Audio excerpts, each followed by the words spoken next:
याद होगा हमने लिखा था कि सेट ऑफ इंटीजर्स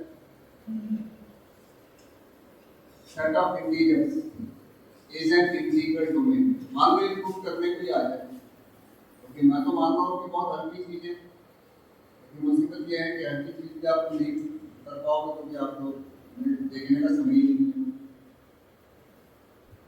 तो सेट ऑफ इंटीजर अगर अपने आप में इंटीग्रल डोमेन है, सबसे पहले लेट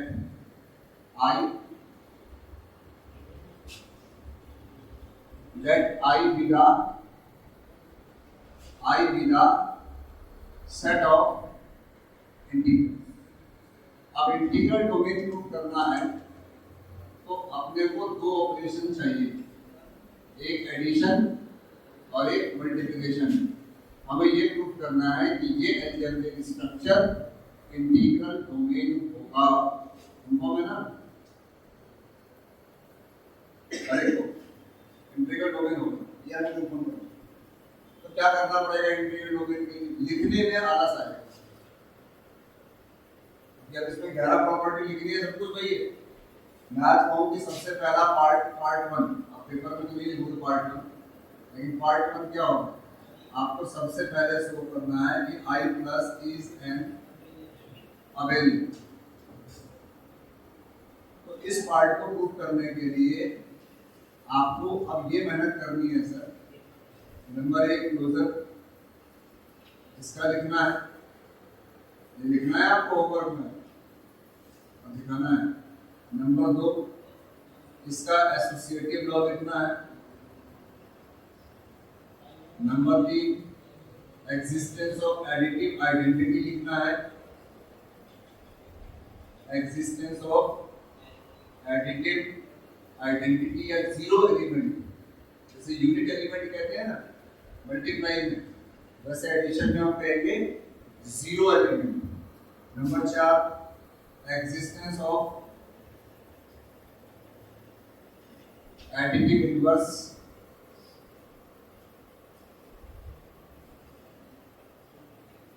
और नंबर 5 कॉम्यूटेटिव लॉ, यहां पर भी क्लोजर लॉ इन एडिशन और कॉम्यूटेटिव लॉ इन एडिशन, ये 5 हैं।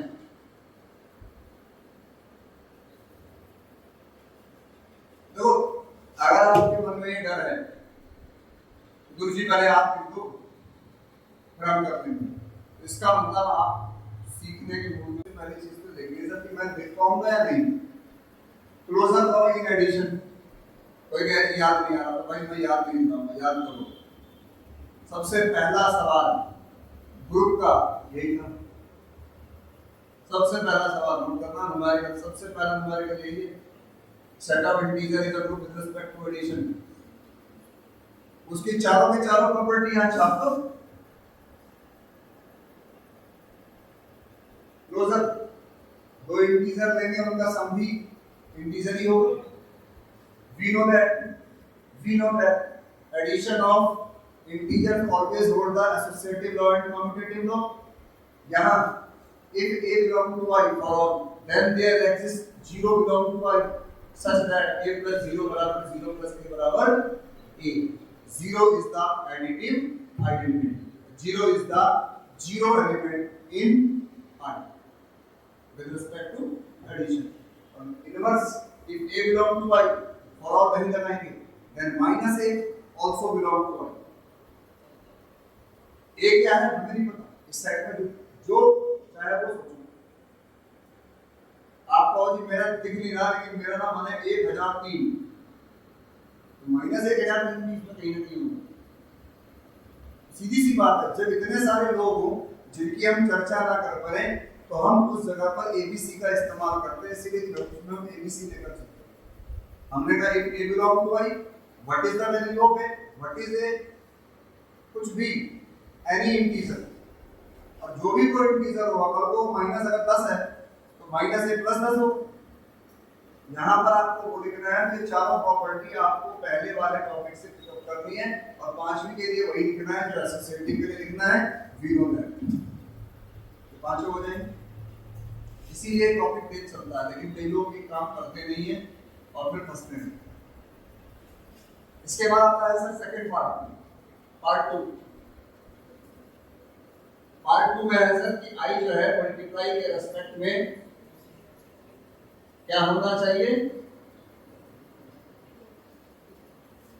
सेमी ग्रुप होना चाहिए। अब मल्टीप्लाई के रेस्पेक्ट में सेमी ग्रुप का मतलब है sir closure law, in multiplication और एसोसिएटिव लॉ। जबकि इन मल्टीप्लिकेशन लिखने की जरूरत नहीं है, लेकिन हम इतने डरे हुए होते हैं कि पता नहीं टीचर काटेगा, टीचर ये कर देगा, टीचर वो कर देगा, अरे भाड़ में गया। पहले जो आता है उतना तो दो, एकदम परफेक्ट चीज आज तक दुनिया में कोई नहीं दे पाया, कोई नहीं दे पाया। मुझे क्या अच्छा लगता है वो मेरे लिए परफेक्ट होगा, लेकिन वही सेम चीज दूसरे के लिए परफेक्ट है। लिखने में भी ऐसी है, पढ़ाई में भी ऐसी है, कुछ ना कुछ कमी निकल ही जाएगी और हो सकता है आपकी उम्मीद से भी करीब मिल जाए आपको काम, उस पर छोड़ दीजिए। पहले सामने कुछ प्रस्तुत तो करिए जिस पर बहस हो सके। यहाँ पर जब मैंने लिख दिया कि so that I dot is a semi group, तो यहाँ पर इन मल्टीप्लिकेशन लिखने की जरूरत नहीं। फिर भी चलो, आपको एक कह गुरुजी आपने एडिशन वाला कराया था, मल्टीप्लाई में तो कभी कराया ही नहीं था, मैं कैसे लिखूं? मतलब उसका भी डब्बा बोध है कुल मिलाकर। तो सीधी सी बात यह है कि अगर दो इंटीजर लिए हैं तो मल्टीप्लाई करने पर जो भी आएगा तो इंटीजर ही। जैसे वहां लिखा है कि we know that product of addition of two integer is also an integer, similarly हम यहाँ पर भी कह सकते हैं product of two integer is also an integer. अब ये सेट जो है पूरी इंटीजर, दुनिया के सारे इंटीजर का सेट है।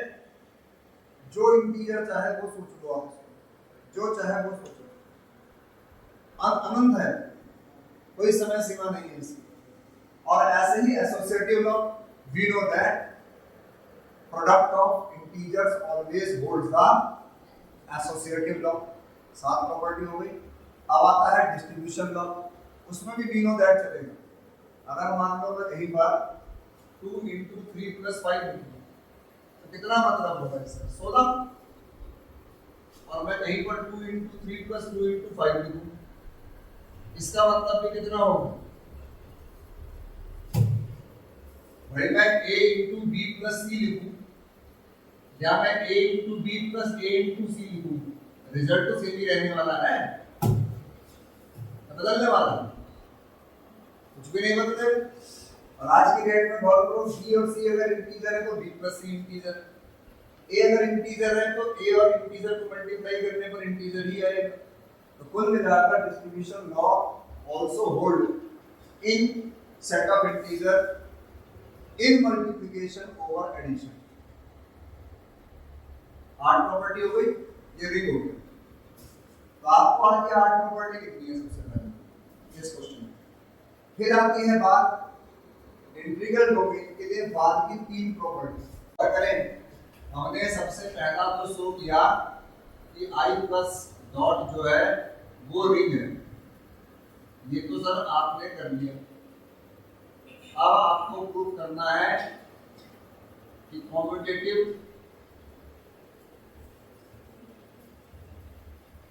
लॉ, लेकिन आपको पता है ये किसमें होना चाहिए? तो यहां पर तो मेहनत ही नहीं लग रही। we know that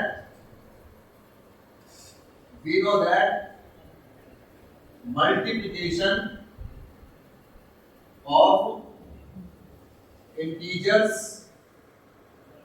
always holds the क्या sir? Commutative law. So I also hold commutative law in multiplication। बहुत ज्यादा लिखे, मतलब कोई भी दो एलिमेंट अगर लेते हैं तो a × b की वैल्यू b × a के इसके लिए कुछ भी, लेकिन ये बातें वही लिख पाता है जो कहता है कुछ भी लिखने की जरूरत नहीं है। ये वो कर पाता है जिसने शुरू से काम देखता हुआ है। जो अचानक से चलती हुई गाड़ी में आके बैठ गया हो, हजारी ट्रेन हजारी बस जाएगी भाई साहब, ऐसे बौला सा हुआ बैठता है, कुछ और भागा भागा जब तक भाई ट्रेन पे तो देखी होती बस कहाँ जा रही है, बस जा रही, बैठ गया, फिर पड़ोस से पूछेगा भाई साथ में जाएगी, पक्का जाएगी, पक्का हाँ भाई साहब ठीक है। एक आदमी होता है खड़ा होकर आराम से आता है, पहले आगे शीशे में देखता है, पीछे देखता है, कंडक्टर से पूछता है, भाई पूछता है वहां रुकेगा नहीं रुकेगा, तब बैठता है, वहां तसल्ली से बैठता है, लोग दिखाता हूँ मजे से। पढ़ाई का भी सिस्टम सब कुछ ऐसा ही है। शुरू से पढ़े आदमी, ध्यान से करे आदमी, काम तसल्ली से करे आदमी, लेकिन यू आर द चैंप, अभी कुछ नहीं, डेट किस दिन है, जैसे गब्बर सिंह ने कहा था होली कब है, वैसे आप पेपर कब है, 12 मई, 8 मई से, 8 मई से पहले क्या करेंगे, इकट्ठा करेंगे, इकट्ठा, है ना। जैसे अमिताभ बच्चन ने गाना गाया था, दे दे प्यार दे प्यार दे, वैसे आप लोगों को दे दे नोट्स दे नोट्स दे, कोई तो दे दे फिजिक्स का, कोई तो दे दे केमिस्ट्री का, ले ले मैथ का तेरे पास तो मैथ का है। इस टाइम हो रहा है ट्रेड, आयात निर्यात, मैं तुझे मैथ कर दूंगा ना। फिर उसके बाद कॉम्पिटिटिव लॉ से बाहर आओ, इसमें जो आता है सर कि unit element, unit element in I, मतलब कहने का है कि ऐसा एलिमेंट जिससे किसी को मल्टीप्लाई करे वही आ जाए। तो आपने क्या लिखना है, for all a belong to I, then there exists one belongs to I such that a into 1 is equal to 1 into a बराबर I, so 1 is the क्या यूनिट एलिमेंट इन I, हो गया 10 प्रॉपर्टी हो गई, बची सिर्फ क्या एक। अब करेगा तो भाई जिसे ये पता हो कि इंटीग्रल डोमेन की प्रॉपर्टी क्या होती है। अब जिसे यही ना पता हो कि इंटीग्रल डोमेन की प्रॉपर्टी क्या होती है, वो 10 क्या और 11 क्या, तो 13 भी कर दे इसको, तो पता ही नहीं उसे। और 11वीं प्रॉपर्टी है सर, I इज क्या, विदाउट जीरो डिवाइजर। कहने का मतलब ये है सर कि कोई भी दो एलिमेंट का मल्टीप्लाई अगर जीरो है तो उनमें से एक ना एक जीरो, और सर जी सामान्य मल्टीप्लाई में, सामान्य तो है या मॉड्यूलो तो है नहीं, सामान्य मल्टीप्लाई में दो बंदों को मल्टीप्लाई करने पर जीरो सिर्फ और सिर्फ तभी आ सकता है जब उनमें से कोई एक, इसे भावनाओं को समझो वाली कहानी है, कोई कह नहीं पता, इसमें कुछ प्रूफ नहीं कर सकते आप, इसे लिख सकते हो, product of two integer is zero if and only if one of them is zero, है नहीं। If a b is equal to 0 then a is equal to 0 और b is equal to 0, ये कंफर्म है sir. तो इस जगह पर सीधी सी बात ये है sir, if a b belong to I then ab बराबर 0 तभी हो सकता है यदि a बराबर 0 हो या b बराबर 0 हो, और लिख सकते हो चूंकि product of two integers is 0 if one of them must be 0। तो सहमत हो इस बात से? इसका मतलब है sir I hold the without zero divisor, और जब ये सारा कुछ होल्ड कर जाएगा तो कल मैंने जिस जगह पे आपको कन्वर्स प्रूफ करवाया था, मैंने लिखा था कि set of integer is an integral domain, लेकिन फील्ड की प्रॉपर्टी को integer is an integral domain. लेकिन अगर यही क्वेश्चन आ जाए कि प्रूफ करो फील्ड होता है, तो रिंग होता है, कंफर्म है, कॉम्यूटेटिव कंफर्म है, यूनिट एलिमेंट कंफर्म है, लेकिन उसकी 11वीं प्रॉपर्टी भी each non zero element have multiplicative inverse, each non zero. तो हर नॉन जीरो जो एलिमेंट होगा इंटीजर होगा उसका मल्टीप्लिकेटिव इनवर्स होना चाहिए, वो संभव नहीं है। 3 का इनवर्स कितना होगा 1/3, 4 का कितना होगा 1/4, -4 का -1/4, और मैं समझता हूं जो 1 है वो इंटीजर नहीं है, इसीलिए फील्ड की प्रॉपर्टी को ये अपने आप में स्क्यू फील्ड भी नहीं है, क्योंकि स्क्यू फील्ड में भी चाहिए वो प्रॉपर्टी। हाँ, अगर मैं कह दूं कि प्रूव करो कि ये सेट जो है commutative ring with commutative ring है, ये प्रूव करने को आ जाए तो इतना प्रूव कर देंगे बस, ये वाली। अगर आ जाए प्रूव करो कि ये commutative ring with unit element है तो इतना प्रूव कर देंगे, और इंटीग्रल डोमेन आ गया। इसीलिए ये क्वेश्चन जो है कराए नहीं जाते, क्योंकि तो ये पहले से सबको आते हैं, लेकिन एक बार देखना पड़ता है तभी तो कर पाओगे। जैसे मान लो सेट ऑफ इवन इंटीजर दे दिया मैंने आपको, और मैंने कह दिया एडिशन और मल्टीप्लिकेशन के रेस्पेक्ट में प्रूव करो कि ये रिंग होगा। याद करो सेट ऑफ इवन इंटीजर हमने पहले एग्जांपल किया था, याद है? तो ग्रुप की 4 प्रॉपर्टी वहीं से है। कम्यूटेटिव में वी नो दैट लिखना है, मल्टीप्लिकेशन में 2 इंटीजर को मल्टीप्लाई करने पर इवन इंटीजर को मल्टीप्लाई करने पर इवन इंटीजर ही आता है, ठीक है ना? तो लिखना एक्चुअल में क्या है, क्लोजर लॉ लिखना है मुझे मल्टीप्लाई का, मैं लिखूंगा for all a, b belong to i then a into b belong to i, नीचे उसका रीजन दे दूंगा product of 2 even integer. Even word में जरूर ध्यान रखूंगा, हर इंटीजर नहीं, product of 2 even integer is also an even, बस।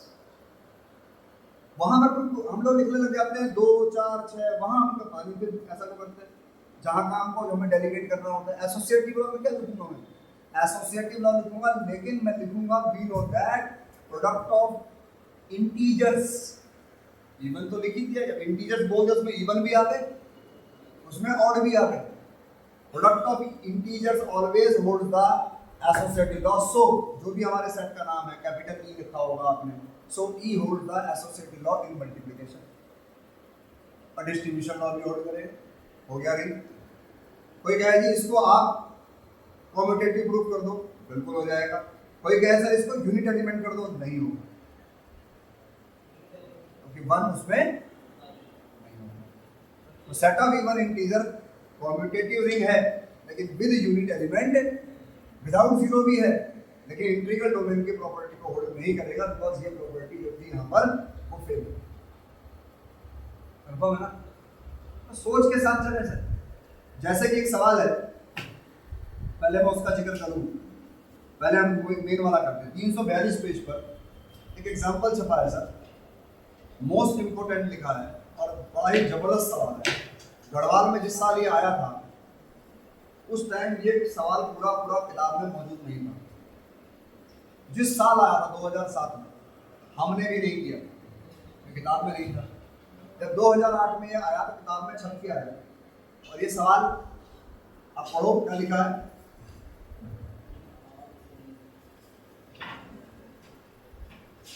क्वेश्चन है, if R is a ring where A square is equal to A और all A belong to R, ऐसे एलिमेंट को आइडेम्पोटेंट एलिमेंट कहते हैं, जिसका आइडेम्पोटेंट, जिसका मल्टीप्लाई करने पर वही आ जाए, आइडेम्पोटेंट एलिमेंट कहते हैं ऐसे एलिमेंट। मतलब रिंग के अंदर ये प्रॉपर्टी गिवन है कि हर एलिमेंट का स्क्वायर उसी के बराबर है। तो साबित करो, 3 चीजें पूछी है उसने, बड़ी अजीबोगरीब। नंबर 1 पूछा है उसने क्या, a प्लस a बराबर 0। नंबर 1 पूछा है उसने a प्लस a बराबर 0, ये जो पूछा है, मतलब हर एलिमेंट अपना एडिटिव इनवर्स खुद है, नंबर 1। नंबर 2, देखो कितनी गजब बात है, कितनी गजब बात है, a प्लस b बराबर 0। भाई साहब पूरा दिमाग दौड़ा लोगे तो भी नहीं सोच पाओगे a बराबर 0। क्योंकि आपकी मैथ तो पता ही है, जितना आपको आता है उससे आगे कुछ नहीं। चलिए a प्लस b बराबर 0, a बराबर माइनस b होता है, फालतू की बात तो कर नहीं, मैं फालतू की बात कर ही नहीं रहा। दुनिया में जब कोई चीज लिखी है तो वो अकेले नहीं है, बहुत सारों के साथ लिखी है। a प्लस बी बराबर 0 देन a बराबर b। आप नॉर्मली खाली एक इक्वेशन देख रहे हैं, पूरा सिस्टम देख रहे हैं। और तीसरा है सर क्या, कॉम्यूटेटिव, ये ना R is a commutative ring. लेकिन कॉम्यूटेटिव रिंग तो पहले से ये दो पार्ट नहीं होंगे और पेपर में ये आ जाएगा, इनके बिना आप ये कर ही नहीं सकते। उसके बाद तो हम हर साल करते आ रहे हैं, आप भी कर रहे हैं। तो कुल मिलाकर सवाल सबसे पहले सुन लीजिए कि आपके पास एक रिंग गिवन है जिसमें हर एलिमेंट अपने स्क्वायर के बराबर है। सबसे पहले आपको प्रूव करना है a प्लस a बराबर 0, मतलब each element is its own additive inverse. ये प्रूव करके देना है, राइट। तो कैसे प्रूव किया है ध्यान दीजिएगा। हमने कहा भाई a बिलोंग करता है I को, a बिलोंग करता है R को, तो sir ji a plus a R को बिलोंग करेगा। हाँ, a प्लस a R को बिलोंग करता है, देन a प्लस a का स्क्वायर a प्लस a के बराबर होगा, बोलो हाँ।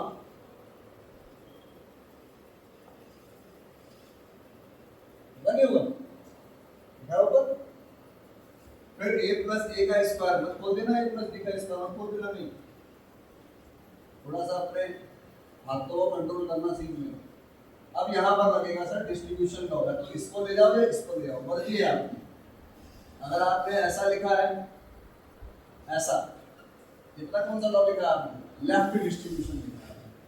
इसको मान, इसे मान लो b, a मान लो, a into b, a into c, दिख रहा है। यहाँ पर आपने और मैंने डिस्ट्रीब्यूशन लॉ लगाया है सर, लेफ्ट डिस्ट्रीब्यूशन लॉ। और उसके बाद गौर करिए इस जगह पर कौन सा लगा है, राइट डिस्ट्रीब्यूशन, ठीक है। रीजन चाहे तो देते रहे, लेफ्ट एंड कौन सा, राइट डिस्ट्रीब्यूशन। और गौर करें a स्क्वायर की वैल्यू a के बराबर है या नहीं, कंफर्म। और a प्लस a को आप a प्लस 0 भी लिख सकते हैं, और आप 0 प्लस कुछ भी जो चाहे वो। और गौर से देखिए सर, भरवाल में 3-4 बार आ चुका है 8 सालों में, और इस जगह पर गौर करें ये इससे कैंसिल होगा। और एडिशन के लिए, कैंसिलेशन लॉ करने के लिए कुछ भी करने की जरूरत नहीं है, मल्टीप्लाई में करना पड़ता है, नॉट इक्वल टू 0, इसमें नहीं करना पड़ता। तो फाइनली इस जगह पर ये कैंसिल हुआ और a प्लस a बराबर कितना निकल के आ गया, 0। इसका मतलब है ईच एलिमेंट इट्स ओन क्या, एडिटिव। समझने में किसी को दिक्कत नहीं आई होगी, याद नहीं रहता सर, समझना इतना आसान काम है, किसी को समझाना भी आसान काम है। लिखे हुए को यहाँ लोड नहीं ले रहा आपका माइंड, और मेरा माइंड बहुत लोड ले रहा है। मेरा माइंड ये लोड ले रहा है कि पहले ये लाइन लिखनी है, मुझे ये याद आए, मुझे ऐसा चलना है, ये याद आए। ये सारे स्टेप बिना प्रैक्टिस के नहीं हो। प्रैक्टिस का मतलब है याद रखना। आप देखो कमाल, a प्लस b बराबर 0 है निशान जी, तो मैं इस 0 को निशान जी चाहूं तो a प्लस a लिखूं, चाहूं तो b प्लस b लिखूं, चाहूं तो c प्लस c लिखूं, चाहूं तो कान पे रास्ता मार देना कि c और d को लिख रहे हो, कुछ भी लिख सकते हो आप। तो क्या तो जाहिर हो गया ना कि हर एलिमेंट अपना इनवर्स। तो भाई c को c से जोड़ूंगा तो 0 आएगा, d को d से जोड़ूंगा तो 0 आएगा, a को a से जोड़ूंगा तो 0 आएगा, b को b से जोड़ूंगा तो। और भाई जब यहाँ दो बंदे हैं, क्यों कर रहा है ऐसा? कुछ भी मत सोच, लोकतंत्र का इतना मजा मत ले कि लोकतंत्र का मतलब खत्म हो। कुछ भी नहीं, जो जरूरत है, जिस चीज का इस्तेमाल हो सकता है उसकी बात करो, या नहीं? अनुभव है। तो आज की डेट में मैं और आप इनमें से कुछ भी लिख सकते हैं, मैं अगर कहूं कि सर मैं a प्लस बी बराबर 0 को a प्लस ए लिख रहा हूं और मैं आपसे कहूं कि मैं a प्लस बी 0 बराबर को b प्लस बी लिख रहा हूं तो मैं रोकूंगा नहीं। बिल्कुल सही है। किसके आधार पर? जब ये है तभी तो वो लाइन लिख रहे हो। और आज की डेट में a से a काटना नहीं है, a से a कटा बाय लेफ्ट कैंसिलेशन और b बराबर कितना आ गया, b से b कटा बाय राइट कैंसिलेशन, a बराबर कितना आ गया। तो क्या प्रूफ निकल के आया, a प्लस बी अगर 0 है तो a बराबर b। लेकिन कब, जब a स्क्वायर बराबर है। कब, जब a प्लस a बराबर 0। तब है। अब गौर करें सर, ये एक प्रॉपर्टी हो गई, एक प्रॉपर्टी ये हो गई a प्लस a बराबर 0 और एक प्रॉपर्टी ये हो गई सर कि a प्लस b अगर 0 है देन a बराबर b। अब आपको प्रूफ करना है r इज कॉम्पिटिटिव के लिए आप जानते हैं सर a और b अगर r में है तो a इंटू बी बराबर b इंटू a। ये तो प्रूफ करना है आपने को, है नहीं? फिर देखो सब समझ में आएगा। यही तो जादू है पढ़ाने का, यही तो मैजिक है। लेकिन जो पढ़ाने वाला है अगर वो आपको ये नहीं बता रहा है कि बेटे मैंने तो याद कर रखा है, तुझे भी याद करना है और तब लिखना है। तेरे को सुनने के देखने के नंबर नहीं मिलने वाले। या क्या गुरुजी 2 मिनट रुको अभी लाला वीडियो से बात की तो सवाल नंबर दे दो कॉपी। अगर ऐसा हो जाए तो भी बात चल जाए। खुद ही करना पड़ेगा ना काम को। अब ए और बी देना है इसमें क्योंकि कॉम्पिटिटिव के 2 एलिमेंट्स होंगे। अब देखो मैंने लिखा a plus B belong to r, सब कहेंगे हाँ क्लोजर प्रॉपर्टी, ठीक है ना। फिर मैंने लिखा then a plus B square बराबर a प्लस बी, सब कहेंगे हाँ फ्रॉम फर्स्ट। हाँ कहने में दिक्कत क्या आ रही है, सबूत दे रहा आपको, कौन मान सकता आदमी बताइए कैसे। ये खुश हो गया, समझ गया, पेपर में नहीं याद आने वाला, ध्यान रखना। क्योंकि आप 3 दिन में 3 महीने की पढ़ाई इकट्ठे करने वाले हो। जिस दिन हमें सवाल करोगे उससे पहले थ्योरम भी करोगे, नीचे के सवाल भी करोगे, आगे के ये बेचारा पता नहीं काम हो गया क्या हो चुका होगा इस सिस्टम से। a प्लस बी के स्क्वायर में लिखा है a plus B into a plus B, आपने कहा जी हाँ। फिर सर a प्लस बी को ऐसे लिखा a plus B into a plus B into B, distribution law. फिर सर a को अंदर लाए राइट डिस्ट्रीब्यूशन से, a square B A plus A B plus B square, आपने कहा जी बिल्कुल हाँ। मैंने कहा भाई a स्क्वायर की वैल्यू a है, आपने कहा जी बिल्कुल हाँ। बी स्क्वायर की वैल्यू b है, आपने कहा जी हाँ। और मैंने कहा देखो a से a कट गया बाय लेफ्ट कैंसिलेशन, गुरु गजब। b से b कट गया, गुरु गजब। और देख ba प्लस ab बराबर 0 आ गया, आपने कहा हाँ। और मैंने कहा देख ab बराबर ba हो गया,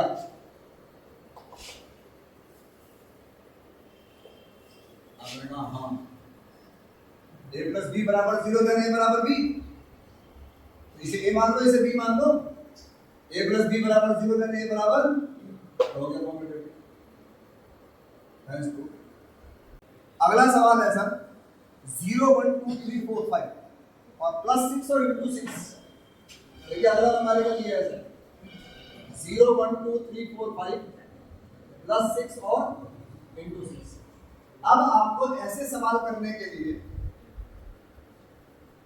2 न्यूमेरिकल समझ लो हो गए। अगर मुझे कोई कहता है कि प्रूव करो कि भाई ये सवाल जो है ये नीचे लिखा है prove that is a commutative ring with respect, तो मुझे सबसे पहले आज की डेट में आपको 2 कंपोजिशन बनानी है, एक प्लस 6 के रेस्पेक्ट में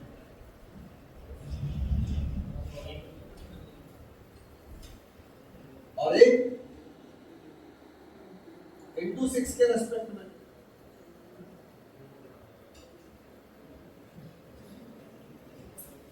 आपको आता है ना, आज की डेट में एडिशन के रेस्पेक्ट में जब आप टेबल बनाओगे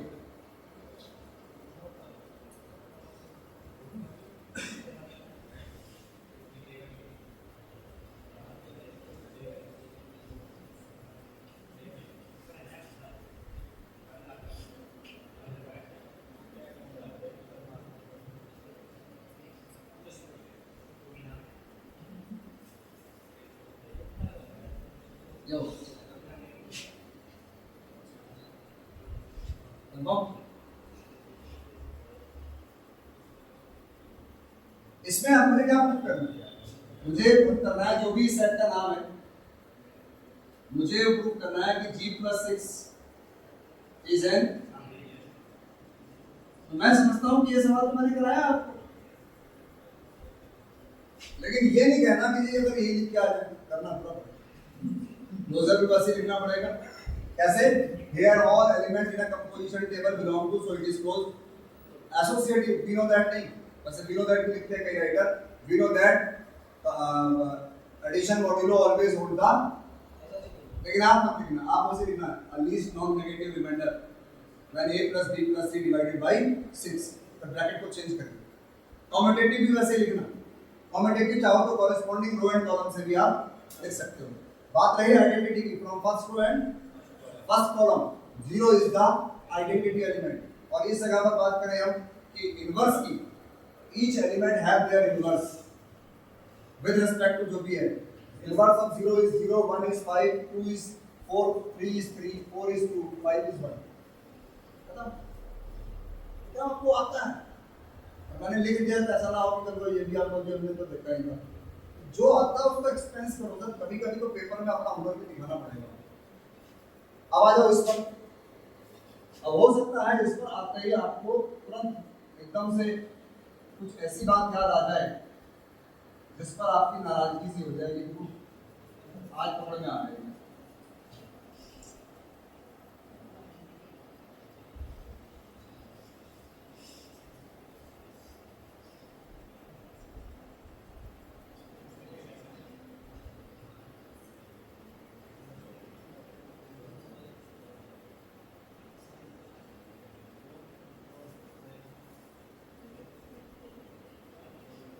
आ गया? आदमी फटाफट कहता है सर ये तो कोई एक रो में एक एलिमेंट कई बार आ गया, आप तो कहते थे अरे मैंने कहा था देखो ग्रुप होगा। मल्टीप्लाई के रेस्पेक्ट में ग्रुप थोड़ी ना है वो। मल्टीप्लाई के रेस्पेक्ट में दो प्रॉपर्टी प्रूव करनी है, क्लोजर और एसोसिएटिव। तो क्यों पेपर रहे? और क्लोजर है ना, जितनी भी मल्टीप्लाई की है वो सारी की सारी उन्हीं में से है, और एसोसिएटिव सेम वही लगेगा मॉड्यूलो वाला। डिस्ट्रीब्यूशन लॉ भी ऐसे ही होगा। तो कुल मिलाकर आपका और मेरा जो है रिंग प्रूफ करने में कोई दिक्कत नहीं आनी चाहिए। मैंने बकायदा पूरा पेज भरा हुआ है, अगर आप देखोगे पेज नंबर 346 तक जाओ आप, तो मैंने पूरा का पूरा ऐसे रिंग प्रूफ किया हुआ डिस्ट्रीब्यूशन लॉ तक। मिला क्या? उसके बाद आती है सर कम्यूटेटिव, क्योंकि हमें कहा था कम्यूटेटिव रिंग प्रूफ करना है। गौर करो, मल्टीप्लाई वाली टेबल को देखो, पहली रो पहला कॉलम, दूसरी रो दूसरा कॉलम, तीसरी रो तीसरा कॉलम, चौथी रो चौथा कॉलम, पांचवी रो पांचवा कॉलम, छठी रो छठा column, are identity. So it holds the commutative law with respect to किसके? मल्टीप्लिकेशन। तो हो गया अपने आप में कम्यूटेटिव। कोई गारंटी यूनिट एलिमेंट की हो सकता है क्या ये? कि ऐसा यहां पर गौर करें, 1 जो है वो यूनिट एलिमेंट की प्रॉपर्टी को होल्ड करता है। 1 से किसी को भी मल्टीप्लाई करें वही आता है। इसका मतलब ये अपने आप में रिंग भी है, ये अपने आप में कॉम्पिटिटिव भी है, और ये अपने आप में यूनिटी एलिमेंट भी है, होल्ड कर रहा है। कोई ऐसा एक और कर दो, विदाउट जीरो डिवाइजर कर दो, इंटीग्रल डोमेन ही हो जाएगा। तो गौर करो, दो बंदों को मल्टीप्लाई करने पर ए या बी में से कोई भी अगर नॉट इक्वल टू जीरो है तो फिर वो विदाउट जीरो डिवाइजर। और यहाँ पर गौर करें, जैसे ये जीरो है, 3 और 4 को मल्टीप्लाई करने पर आ रहा है, ना 3 जीरो है ना 4 जीरो है, इसका मतलब विदाउट जीरो डिवाइजर की कंडीशन को होल्ड। ये अपने आप में इंटीग्रल डोमेन नहीं है। तो क्या करो जी, फील्ड ही कर दो प्रूफ। आप एक काम करो, हर नॉन जीरो एलिमेंट का इनवर्स देख लो है नहीं। तो इस जगह पर गौर करो, 1 का इनवर्स 1 को किससे मल्टीप्लाई करें कि 1 आ जाए? 1। 2 को किससे मल्टीप्लाई करें कि 1 आ जाए? आइए ना, देखो इस लाइन में कहीं 1 है, इस लाइन में कहीं 1 है, इसमें कहीं 1 है। तो मतलब 2 का 3 का 4 का इनवर्स मिल ही नहीं रहा। ईच नॉन जीरो एलिमेंट है मल्टीप्लिकेटिव इनवर्स, मतलब ना तो ये इंटीग्रल डोमेन है और ना ही अपने आप में फील्ड है। अगर ऐसा आप सोच पाए तो फिर सवालों में जो आगे मैंने लिखा है, देखो पेज नंबर 347 और 348 पर, ये मैंने वो सारे सवाल लिख दिए 349 पर, और आगे मैंने 40, 50, 51, 52 ये सारे बुक के सवाल, क्योंकि मैं लिखना नहीं चाह रहा था इनको, मैंने आपको ये बुक से ही कॉपी करके आपको भेज दी। मिला क्या? तो आपका आज होमवर्क है सर 347 से लेकर 360 तक, 347 से लेकर 360 तक। कान मेरे बहुत तेज हैं भगवान की दुआ से।